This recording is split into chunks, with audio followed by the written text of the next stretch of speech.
tous et bienvenue sur les petits papiers d'Ilse. Je suis Judith, Ilse c'est moi, je suis démonstratrice Stampin' Up dans le nord de la France, près de Lille. Et le projet d'aujourd'hui, c'est cette carte simple que j'ai à nouveau pêchée parmi les créations de Connie Stewart, mais que j'ai adaptée avec les collections de cet hiver. Pour réaliser cette carte, comme le veut ma petite série des cartes simples, c'est très simple. Alors je prends une feuille de papier cartonné A4, donc, que je vais prendre, je vais faire une carte qui sera dans le même sens, que je vais prendre du coup dans ce sens-ci en paysage, et que je vais couper à 14,85 cm. Et puis je vais la plier une première fois à 10,5 cm. J'ai choisi en couleur de faire plus ou moins la même carte que celle-ci, mais son pendant. Donc je vais faire la couleur principale en fleur de cerisier, j'arrive jamais à retenir le nom en français de cette couleur-là, et le reste en cuvée de cassis. Donc le premier pli se fait à 10 cm et demi, comme une carte basique. Par contre, on va rajouter un deuxième pli. Je retourne la carte parce que le pli va se faire dans l'autre sens, et j'ai choisi de le faire à 3 cm, c'est la mesure que j'ai réalisé ici. Vous voyez que la carte a un petit pli spécial.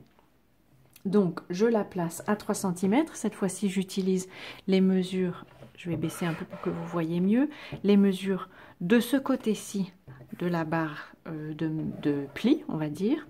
Donc je suis ici à 3 cm et je fais mon pli. On va donc former les plis dans ce sens-ci comme la carte classique. Je vais prendre mon plioir pour bien le former, bien l'appuyer. Et puis pour cette partie-ci, ça va se plier dans l'autre sens. Et donc je vous montre rapidement. On a une carte, voilà, qui a un pli pour l'instant un peu spécial. Pour rajouter cette petite bande colorée, je vais tout simplement aller pêcher dans mes chutes de papier cartonné. J'en prends une assez grande pour être sûre d'avoir la taille qu'il me faut. Puisque mon pli ici fait 3 cm, je voudrais que mon papier cartonné dépasse un peu. Donc je vais en couper un qui va mesurer dans ce sens-là 3,5 cm. Donc là, ces mesures-ci ne vont que jusqu'à 3 cm. Donc cette fois-ci, je vais prendre 3 cm et demi de ce côté. Voilà, il est placé. Et je coupe. Et puis ma carte mesure 14,85 cm. Mais comme la mesure est quelquefois pas forcément très juste, je vais la couper aux alentours de 15 cm. Un peu plus même. Et puis pour ajuster, je place mon papier cartonné dans la carte. Je prends mes ciseaux et je vais tout simplement couper le long de la carte ici. Elle est placée, comme ça je suis sûre qu'elle est exactement aux dimensions que je recherche. Pour la suite du découpage, j'ai aussi pris une chute de papier cartonné murmure blanc. Et celui-ci, donc si vous voulez adopter les mêmes dimensions que celles que j'ai utilisées, mesure 7 cm sur 11 cm. Donc comme je vous l'ai dit, c'est une carte pour laquelle je me suis inspirée d'un modèle qui a été présenté par Connie Stewart, mais Connie Stewart est américaine et les cartes qu'elle présente sont dans les tailles standards américaines qui ne sont pas l'A4. Donc il faut jouer un peu sur les mesures. Et donc c'est pour ça que je vous ai recalculé les mesures en centimètres.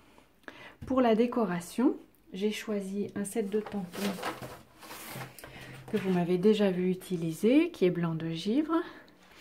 Alors je vais l'utiliser dans les couleurs que j'utilise assez rarement en fait. J'ai choisi d'utiliser macaron à la menthe. Alors sur mon prototype, j'ai aussi utilisé feuillage sauvage. Et puis je me dis que avec vous aujourd'hui, j'ai envie d'essayer avec uniquement macaron à la menthe pour les tons verts. J'ai monté déjà mes tampons sur mes blocs. Et donc je vais d'abord tamponner le grand motif à feuilles que je vais mettre aussi plus ou moins à cet endroit. Alors je laisse de la place vers le haut de ma carte parce que je voudrais pouvoir y tamponner un souhait. Et puis je vais utiliser celui-là pour lui faire un pendant de l'autre côté. Et puis je vais ajouter en couleur fruit des bois. Alors la couleur qui est dans le papier de série design assorti à blanc de givre, c'est cuvée de cassis. C'est pour ça que j'avais choisi ce papier cartonné là. Mais je trouve qu'il est vraiment très sombre. Alors le souhait ici a été tamponné en cuvée de cassis. Et comme je le trouve vraiment très sombre, j'ai choisi d'utiliser plutôt fruit des bois, que je n'ai pas encore dans les nouveaux tampons. Donc vous voyez, c'est un ancien tampon. Et alors pour que la couleur ne soit pas trop foncée, je vais le tamponner sur ma carte ici en deuxième génération. Donc je tamponne d'abord une première fois sur un papier brouillon. Et ensuite je tamponne sur mon projet. Alors au début, je cherchais des espaces où il n'y avait pas encore d'image. Et en fait, je pense que j'aime bien cette superposition. Donc je l'ai gardée. Et enfin, pour les tampons, j'ai choisi de réutiliser la même phrase, félicitations. Et alors, d'habitude j'utilise mon papier quadrillé, mais je trouve que là, en vidéo, il trouble un peu les yeux. Donc je vais utiliser plutôt mon Stampin' Drummer, mon coupe-papier, voilà, je ne trouvais pas le nom. Et donc je vais tamponner. En fait, je l'utilise pour m'aider des lignes que vous voyez là sur le côté, pour que mon souhait soit le plus horizontal possible. Alors d'habitude, je mets ma tête juste au-dessus. Ça ira. Là, je ne vais pas mettre ma tête devant vous. Donc, voici notre illustration terminée. Il ne nous reste plus qu'à monter notre carte. Alors pour cela, je vais utiliser donc cette bande colorée avec mon adhésif rapide favori que je place donc juste dans l'angle que nous avons formé. Voilà, je le plie pour être sûr que il ne gênera pas la fermeture de mon rabat ensuite. Et là, je n'ai plus qu'à encoller le rabat et le rabattre, justement. Je vais ensuite pouvoir poser ce carton-là, que je vais plutôt coller avec le snail, pour être sûr qu'on ne voit pas les marques de la colle liquide. Et donc, comme vous le voyez, je le pose de manière à ce qu'il dépasse sur le bord de mon pli. Donc je ne vais encoller de ce papier cartonné que la partie qui se trouve ici, donc sur la gauche quand le papier est dans sa position normale, mais sur la droite quand je le retourne. Donc je vais dérouler de la colle ici et ensuite je le place à l'endroit où j'ai envie qu'il soit. Alors j'ai envie qu'il soit un peu vers le bas, pas forcément au milieu. Voilà. Et puis pour terminer la décoration, comme sur mon modèle, je vais aussi utiliser une bande. Alors là, j'avais utilisé en fait ce qui me restait de la bande que j'avais découpée ici. Là, ma bande d'origine n'a pas la même taille. Et donc, je fais juste des essais comme ça pour voir ce qui me plaît. Et en fait, ça me va très bien d'avoir une bande comme ça qui fasse alterner le clair et le foncé. Donc, je vais la coller en entier. Et donc là, ce que je vais faire, c'est que je vais encoller la carte elle-même. J'ai plus ou moins repéré la largeur qu'elle avait.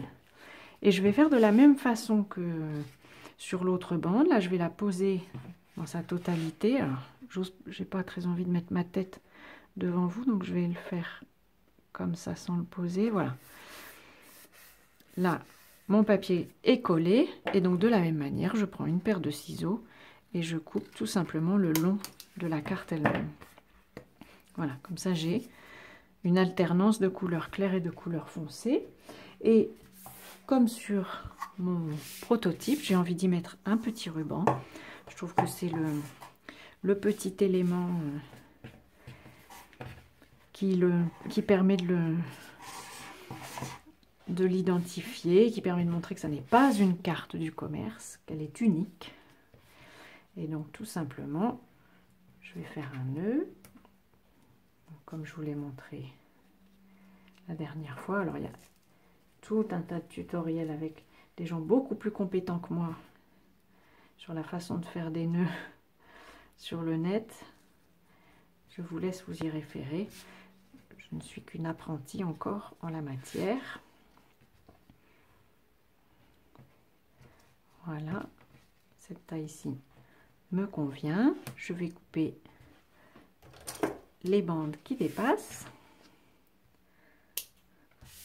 Donc, vous voyez, en fait, je l'ai laissé sur le rouleau un peu parce que le ruban est assez maniable, puis parce que je n'aime pas gâcher du ruban.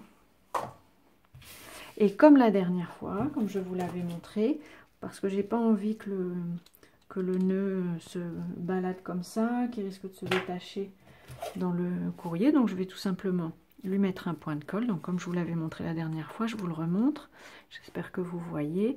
Donc ici j'ai un point de colle, j'utilise mon outil touche à tout pour soulever une partie du point de colle et le rabattre sur lui-même. Comme ça j'ai un point de colle qui est moins large, parce qu'il se trouve que mon ruban est petit. Donc ensuite je le ramasse sur l'outil touche à tout, je le glisse sous le nœud, et en appuyant sur le nœud, ça permet de coller le point de colle justement entre ma carte et mon nœud, et comme ça mon nœud est bien fixé, il ne risque plus de se détacher. Voilà, j'ai deux exemplaires de la même carte, presque un positif et un négatif.